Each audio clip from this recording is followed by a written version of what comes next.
Il n'y a aucun consensus.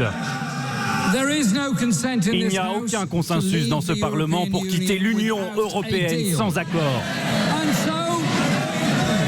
En conséquence, le Premier ministre veut convoquer des élections législatives anticipées.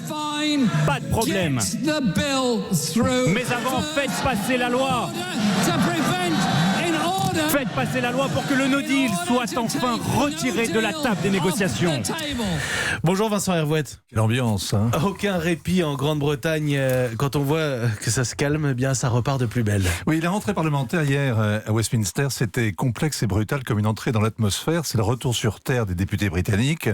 Ils ont refusé 3 fois l'accord sur le Brexit négocié avec l'Union européenne. Ils ont repoussé 2 fois la date butoir et ils resteraient volontiers sur le pas de la porte, prenant leur temps comme on prend le thé. Et hier soir, ils ont donc voté pour un nouveau sursis. Boris Johnson n'a pas l'intention de le quémander à Bruxelles. Le Premier ministre veut le Brexit à la Toussaint, en finir. Et s'il le faut, partir en claquant la porte. C'est le No Deal, la pire solution pour tout le monde. Alors, il joue la montre avec son Parlement et la stratégie de la tension avec les Européens.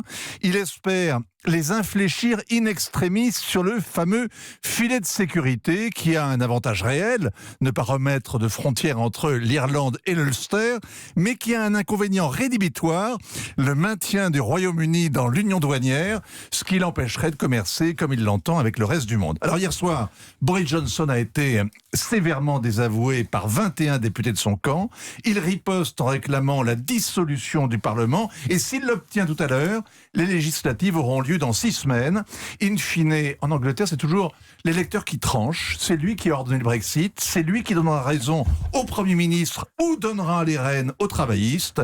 Avant de s'en aller, les Anglais offrent encore des leçons de démocratie au continent.